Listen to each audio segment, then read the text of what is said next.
India Legal presents Courts Roundup.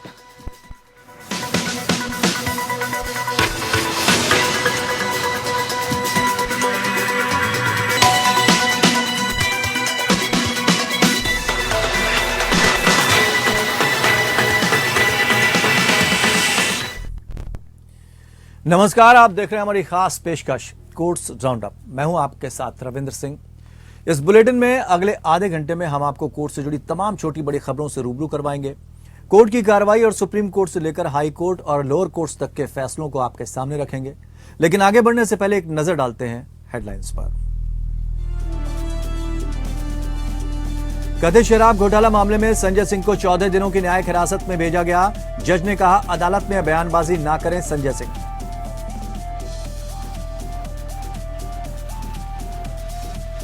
Shiv Sena अयोग्यता मामले पर सुनवाई, सुप्रीम कोर्ट ने अपनाया सख्त रुख। अयोग्यता याचिकाओं पर जल्द फैसला करें स्पीकर, 2 महीने में निर्णय लेना होगा।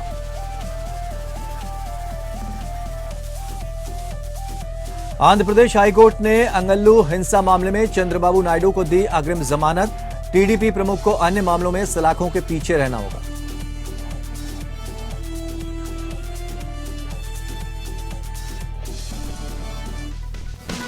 India Legal presents Courts Roundup.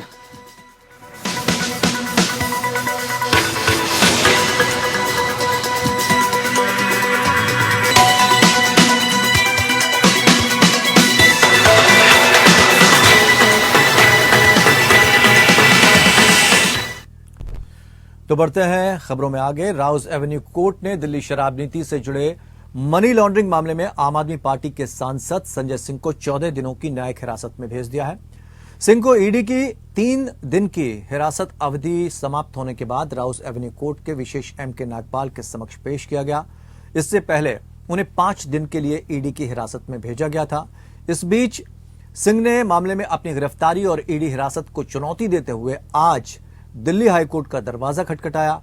उनकी याचिका को आज के लिए तत्काल सूचीबद्ध करने की अनुमति दी गई। संजय सिंह की याचिका पर सुनवाई के बाद दिल्ली हाई कोर्ट ने ईडी को नोटिस जारी किया। दिल्ली हाई कोर्ट 17 अक्टूबर को मामले पर अगली सुनवाई करेगा।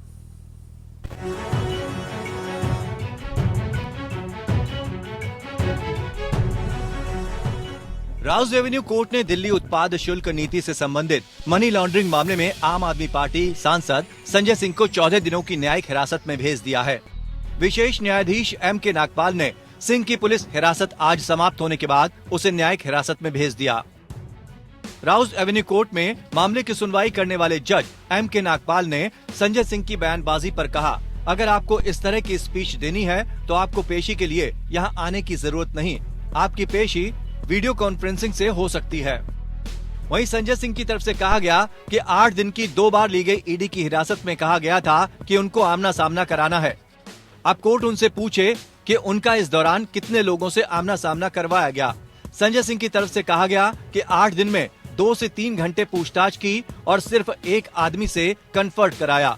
कोर्ट को इसके द्वारा पूछे गए सवाल जरूर जानने चाहिए, जिससे इनकी मंशा का पता चल जाएगा। साथ ही उन्होंने कोर्ट से कुछ किताबों को दिए जाने की मांग की, जिसे कोर्ट ने स्वीकार कर लिया। दिल्ली की शराब नीति में घोटाले के मामले में गिरफ्तार आप सांसद संजय सिंह को 2021-22 को दिल्ली शराब नीति मामले से जुड़ी मनी लॉन्ड्रिंग जांच के सिलसिले में प्रवर्तन निदेशालय ने 4 अक्टूबर को राष्ट्रीय राजधानी में उनके आवास पर तलाशी और लंबी पूछताछ के बाद गिरफ्तार किया था। बाद में दिल्ली की ट्रायल कोर्ट ने संजय सिंह की ईडी हिरासत शुक्रवार 13 अक्टूबर तक बढ़ा दी। संजय सिंह की गिरफ्तारी के बाद ईडी ने दावा किया है कि उन्होंने 2 किस्तों में 3 करोड़ रुपए लिए। केंद्रीय एजेंसी का दावा है कि इस मामले में कारोबारी दिनेश अरोड़ा ने पूछताछ में संजय सिंह की संलिप्तता उजागर की थी और रुपए मिलने की पुष्टि भी सिंह से की थी। अरोड़ा ने ईडी को दिए अपने बयान में बताया है कि शुरुआत में वो संजय सिंह से मिले थे, फिर उन्हीं के जरिए बाद में वो मनीष सिसोदिया से मिले थे। विपक्षी पार्टी बीजेपी का आरोप है कि आप सरकार ने कमीशन के बदले अपने लोगों को फायदा पहुंचाया था। बाद में 30 जुलाई 2022 को दिल्ली की सरकार ने नई आबकारी नीति वापस लेने का ऐलान किया। इसके बाद सुरक्षा एजेंसियों की नजर भ्रष्टाचार पर पड़ गई थी। Bureau report.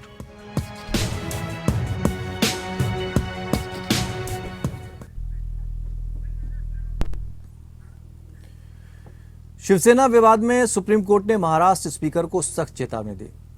कोर्ट ने कहा है कि अयोग्यता याचिकाओं पर जल्द फैसला करें। सीजेआई ने कहा कि उन्हें 2 महीने में निर्णय लेना होगा। सीजेआई ने कहा सॉलिसिटर जनरल और महाराष्ट्र के एडवोकेट जनरल को कहा कि बैठकर चर्चा कर मामले की जल्द सुनवाई का शेड्यूल बनाएं। आप इसके लिए सरकार से निर्देश लें। आप सोमवार को समय सीमा बताएं, अन्यथा कोर्ट आदेश पास करने को मजबूर उसको होना पड़ेगा। ऐसी सूरत में कोर्ट स्पीकर की ओर से फैसला लेने की समय सीमा तय करेगा। सुप्रीम कोर्ट 17 अक्टूबर को इस मामले पर अगली सुनवाई करेगा।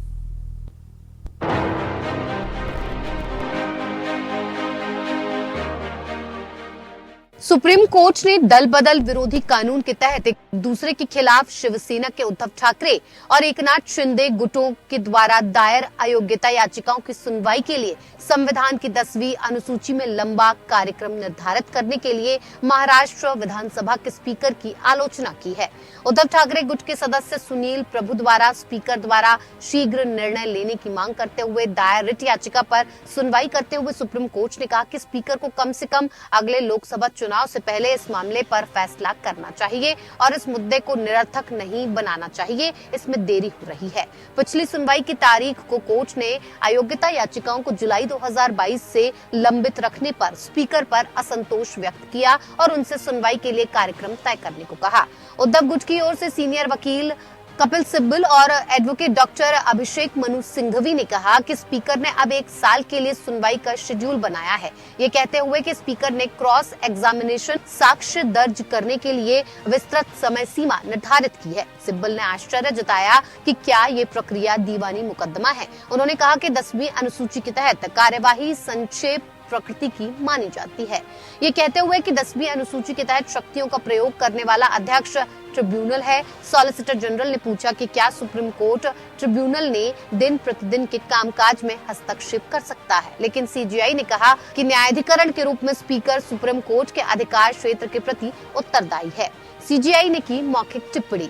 हमने 14 जुलाई को नोटिस जारी किया और उसके बाद हमने सितंबर में आदेश पारित किया। अब ये देखते हुए कि स्पीकर ने कोई कदम नहीं उठाया है, हम ये कहने के लिए बाध्य हैं कि उन्हें 2 महीने में निर्णय लेना होगा। शिंदे समूह की ओर से पेश सीनियर वकील मुकुल रोहतगी ने कोर्ट द्वारा स्पीकर को निर्णय लेने का निर्देश देने पर आपत्ति जताई। सीजीआई ने कहा निर्णय अगले चुनाव से काफी पहले लिया जाना चाहिए और ये पूरी प्रक्रिया को निष्फल बनाने के लिए आसानी से जारी नहीं रखा जा सकता है। अंततः खंडपीठ ने स्पीकर से सुनवाई का कार्यक्रम बताने को कहते हुए सुनवाई अगले मंगलवार यानी कि 17 अक्टूबर तक के लिए स्थगित कर दी। शिवसेना मामले के साथ साथ राष्ट्रवादी कांग्रेस पार्टी एनसीपी के शरद पवार गुट के सदस्य जयंत पाटिल द्वारा अजीत पवार गुट के खिलाफ स्पीकर द्वारा शीघ्र निर्णय के लिए दायर रिट याचिका भी सूचीबद्ध है। दोनों मामलों पर अगले मंगलवार को विचार किया जाएगा। Bureau report, APN news. Gyanvapi मसले पर सुप्रीम कोर्ट में सुनवाई हुई। ज्ञानवापी मामले पर सुनवाई के दौरान सीजीआई ने अहम टिप्पणी करते हुए कहा, प्लेसेस ऑफ वर्शिप एक्ट के मुताबिक किसी धार्मिक स्थल का स्वरूप बदला नहीं जा सकता। इस स्थिति में यह देखना होगा कि 15 अगस्त 1947 के समय से जब इसे लागू किया गया, उस समय इस जगह का धार्मिक स्वरूप क्या था। उन्होंने कहा कि उस दिन जो उस स्थल का धार्मिक स्वरूप होगा, उससे यह तय होगा कि क्या इस एक्ट के वजूद में रहने के बावजूद इस मामले को सुना जा सकता है या नहीं। सीजीआई की यह टिप्पणी मुस्लिम पक्ष के उस दावे के बाद आई जब मुस्लिम पक्ष ने कहा कि हिंदू पक्ष का दावा सुनवाई योग्य ही नहीं है, क्योंकि प्लेसेस ऑफ वर्शिप एक्ट के रहते इस मामले पर सुनवाई ही नहीं की जा सकती। हालांकि कोर्ट ने कहा कि मामले पर सुनवाई 16 अक्टूबर को होगी।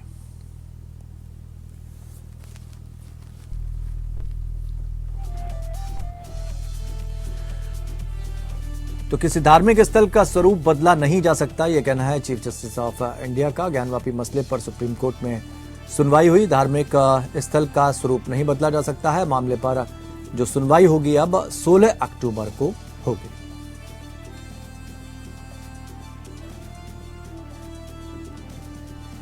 तो प्लेसेस ऑफ वर्शिप एक्ट पर चीफ जस्टिस ऑफ इंडिया की जो टिप्पणी आई है उसको भी हम यहां पर समझना होगा। आपको बता दें कि सीजीआई की टिप्पणी मुस्लिम पक्ष के उस दावे के बाद आई है जब मुस्लिम पक्ष ने कहा कि हिंदू पक्ष का जो भी दावा है वो सुनवाई योग्य ही नहीं है, क्योंकि प्लेसेस ऑफ वर्शिप एक्ट के रहते इस मामले पर सुनवाई नहीं की जा सकती है।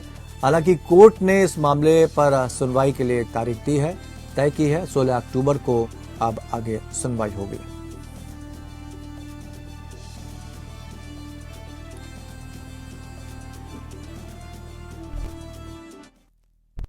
अब इस मामले की अगली सुनवाई मंडे को होनी है और आज इन तीनों याचिकाओं पे सुनवाई हुई। मूलतः अभी सुप्रीम कोर्ट जो मंडे को जिस याचिका पे सुनवाई करने वाली है वो ऑर्डर 7 रूल 11 मेंटेनेबिलिटी का इशू है और मैं आपको बताना चाहता हूं कि 12 सितंबर 2022 को district court of Varanasi hold कर चुकी है कि सूट मेंटेनेबल है, प्लेसेस ऑफ वर्शिप एक्ट और वक्फ एक्ट से बाधित नहीं है। उसके अगेंस्ट अंजुमन इंतजामिया इलाहाबाद हाईकोर्ट गई थी। इलाहाबाद हाईकोर्ट ने 31 मई 2023 को हमारे पक्ष में फैसला देते हुए और डिस्ट्रिक्ट कोर्ट वाराणसी के फैसले को अपहोल्ड किया और कहा ये case places of worship act और वक्फ एक्ट से बाधित नहीं है। उसी के खिलाफ अंजुमन इंतजामिया सुप्रीम कोर्ट आई है, जिसमें मंडे को इस मामले में अगली सुनवाई होनी है। आंध्र प्रदेश हाईकोर्ट ने अंगल्लू हिंसा मामले में चंद्रबाबू नायडू को अग्रिम जमानत दी है। टीडीपी प्रमुख को अन्य मामलों में सलाखों के पीछे रहना होगा। इससे पहले गुरुवार को न्यायमूर्ति के सुरेश रेड्डी की एकल पीठ ने मामले में दोनों पक्षों की दलीलें सुनने के बाद फैसला सुरक्षित रख लिया था। 4 अगस्त की हिंसा के बाद मुदिवेदु पुलिस ने नायडू के खिलाफ मामला दर्ज किया था। अपराध जांच विभाग ने नायडू की जमानत याचिका का विरोध करते हुए कहा कि घटना के लिए उनकी टिप्पणी जिम्मेदार थी। अंगल्लू मामले में अग्रिम जमानत मिलने के बावजूद नायडू कथित कौशल विकास घोटाला मामले सहित अन्य मामलों के सिलसिले में न्यायिक हिरासत में रहेंगे, जिसमें सीआईडी ने उन्हें पिछले महीने गिरफ्तार किया था। त्वचा की एलर्जी की शिकायत के बाद नायडू के स्वास्थ्य की जांच करने के लिए गुरुवार को विशेषज्ञ डॉक्टर की एक टीम ने राजा महेंद्रवरम केंद्रीय जेल का दौरा किया। पूर्व मुख्यमंत्री पर आंध्र प्रदेश फाइबर नेट घोटाले में महत्वपूर्ण भूमिका निभाने का आरोप लगाया गया, जो राज्य में टीडीपी कार्यकाल के दौरान हुआ था। सीआईडी ने नायडू पर एक निश्चित कंपनी का पक्ष लेने के लिए अधिकारियों पर दबाव डालने का आरोप लगाया है, जिसे आवश्यक योग्यताओं की कथित कमी के बावजूद फाइबर नेट अनुबंध से सम्मानित किया गया था। इससे पहले 9 अक्टूबर को आंध्र प्रदेश उच्च न्यायालय ने पूर्व मुख्यमंत्री को भ्रष्टाचार और दंगों के संबंध में उनके खिलाफ दर्ज 3 अलग अलग मामलों में जमानत देने से इनकार कर दिया था। न्यायमूर्ति के सुरेश रेड्डी की एकल न्यायाधीश पीठ ने एपी फाइबर नेट ग्रिड मामले में अग्रिम जमानत याचिका के साथ साथ अंगल्लू हिंसा मामले और इनर रिंग रोड संरेखण परिवर्तन मामले के संबंध में नायडू द्वारा दायर नियमित जमानत याचिका को खारिज कर दिया। यह आरोप लगाया गया था कि कई कंपनियों को अनुचित लाभ प्रदान करने के लिए नायडू के शासन के दौरान अमरावती राजधानी शहर के मास्टर प्लान, आंतरिक रिंग रोड के संरेखण और बीच राजधानी में हेरफेर इस बीच जो है वो राजधानी में हेरफेर किया गया।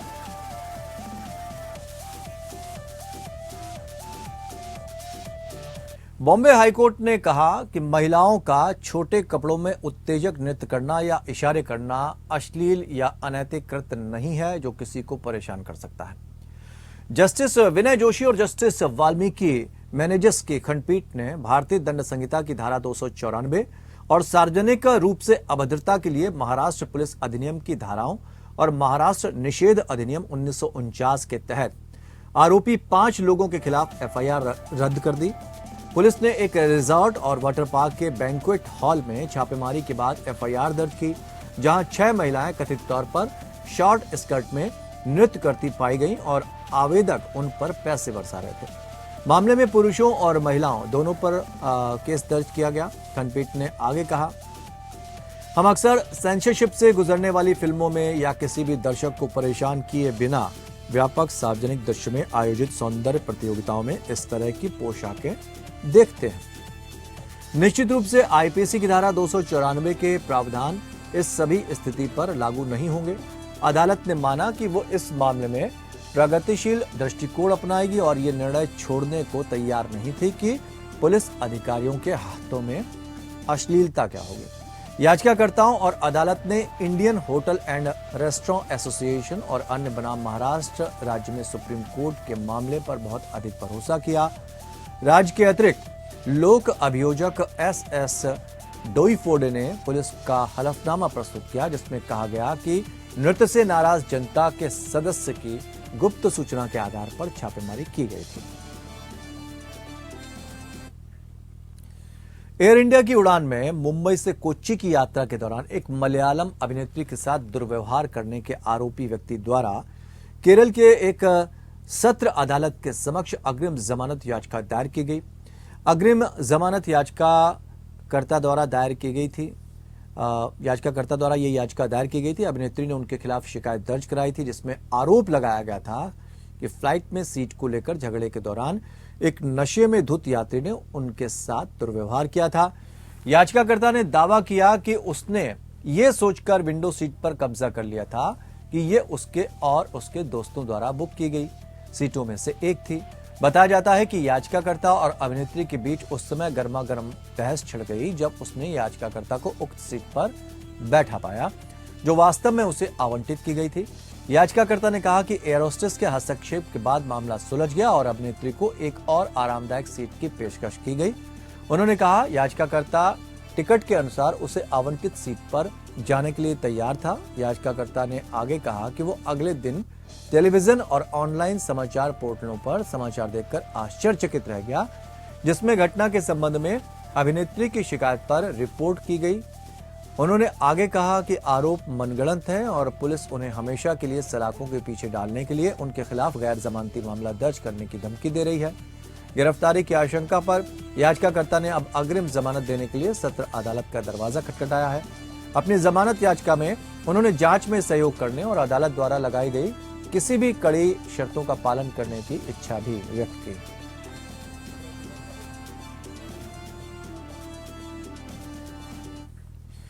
दिल्ली हाईकोर्ट ने न्यूज क्लिक के संस्थापक प्रबीर पुरकायस्थ और HR अमित चक्रवर्ती द्वारा दायर याचिका को खारिज कर दिया, जिसमें पोर्टल पर चीन समर्थक प्रचार के लिए धन प्राप्त करने के आरोपों के बाद दर्ज UAPA मामले में उन्हें 7 दिनों की पुलिस हिरासत में भेजने के ट्रायल कोर्ट के आदेश को चुनौती दी गई थी। जस्टिस तुषार राव गेडेला ने उनकी 7 दिन की पुलिस रिमांड बरकरार रखी थी। दोनों वर्तमान में 10 अक्टूबर से न्यायिक हिरासत में हैं, जो अवधि 20 अक्टूबर को समाप्त हो रही है। अदालत ने आदेश सुनाते हुए कहा, इस अदालत को याचिकाओं में कोई योग्यता नहीं मिली, इन्हें खारिज किया जाता है। पुरकायस्थ की ओर से पेश सीनियर एडवोकेट कपिल सिब्बल ने कहा कि न्यूज क्लिक के संस्थापक को गिरफ्तारी का आधार नहीं बताया गया। UAPA मामले में पुरकायस्थ और अन्य के खिलाफ आरोपों के बारे में अदालत को बताते हुए सिब्बल ने यह भी दावा किया कि उन्हें चीन से एक पैसा भी नहीं मिला। दूसरी ओर दिल्ली पुलिस की ओर से पेश होते हुए सॉलिसिटर जनरल तुषार मेहता ने कहा कि गिरफ्तार किए गए व्यक्तियों को वास्तव में गिरफ्तारी के आधार के बारे में सूचित किया गया था। हालांकि उन्होंने कहा कि ये एक स्वीकृत तथ्य है कि दोनों को गिरफ्तारी का आधार नहीं बताया गया था। मेहता ने यह भी कहा कि इस मामले में चीन से लगभग 75 करोड़ रुपए प्राप्त हुए और आरोपी व्यक्तियों ने कथित तौर पर यह सुनिश्चित किया कि देश की स्थिरता और अखंडता से समझौता किया जाए। उन्होंने कहा कि लगाए गए अपराध बेहद गंभीर हैं। पुरकायस्थ की ओर से पेश सीनियर एडवोकेट दयान कृष्णन ने कहा था कि संविधान के अनुच्छेद 22(1) के तहत उनके मुवक्किल के अधिकार का उल्लंघन किया गया है, क्योंकि उनके मुवक्किल को ना तो उनकी गिरफ्तारी का आधार प्रदान किया गया था और ना ही रिमांड आदेश पारित होने के समय उन्हें अपना वकील रखने की अनुमति दी गई थी। सुप्रीम कोर्ट ने गर्भपात मामले में सुनवाई की। न्यायमूर्ति हेमा कोहली और न्यायमूर्ति BV नागरत्ना के बीच मतभेद को देखते हुए मामले को प्रधान न्यायाधीश के नेतृत्व वाली 3 न्यायाधीशों की पीठ को भेजा गया था। गौरतलब है कि 2 जजों की बेंच ने शुरुआत में महिला की याचिका मंजूर कर ली थी। हालांकि अगले दिन भारत संघ ने अखिल भारतीय आयुर्विज्ञान संस्थान के एक डॉक्टर द्वारा भेजे गए एक ईमेल का हवाला देते हुए आदेश को वापस लेने के लिए एक आवेदन दायर किया, जिसमें कहा गया था कि भ्रूण स्वस्थ था और उसके जीवित रहने की प्रबल संभावना थी। इस संदर्भ में आइए जानते हैं कि एक महिला के पास गर्भपात के क्या अधिकार हैं।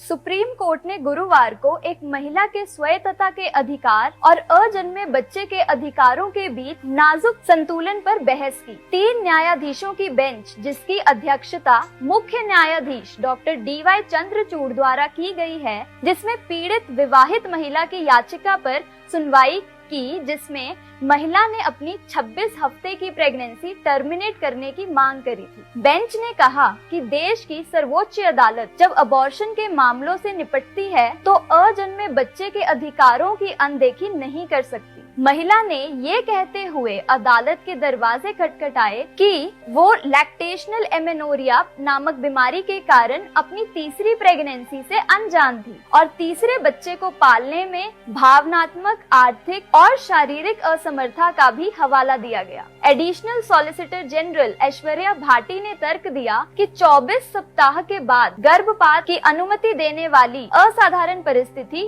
इस मामले में लागू नहीं होती है। Chief justice doctor DY Chandrachud ने इस स्तर पर गहरी चिंता जताते हुए कहा और सुझाव दिया कि इस समय में प्रेगनेंसी टर्मिनेट करना भ्रूण हत्या के समान हो सकता है।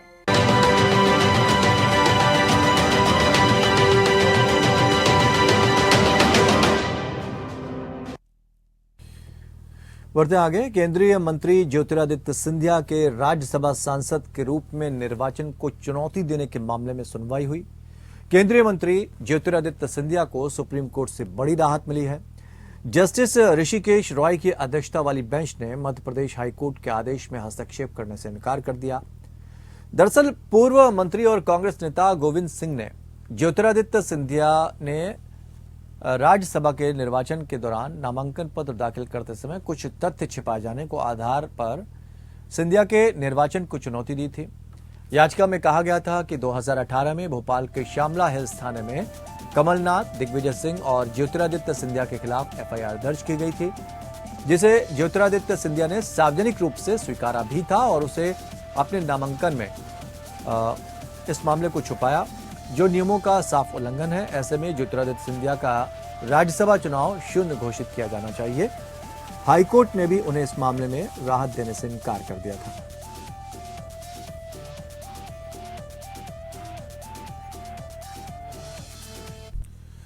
तो फिलहाल इतना ही, लेकिन खबरों का सफर लगातार जारी रहेगा। जुड़े रहिए हमारे साथ।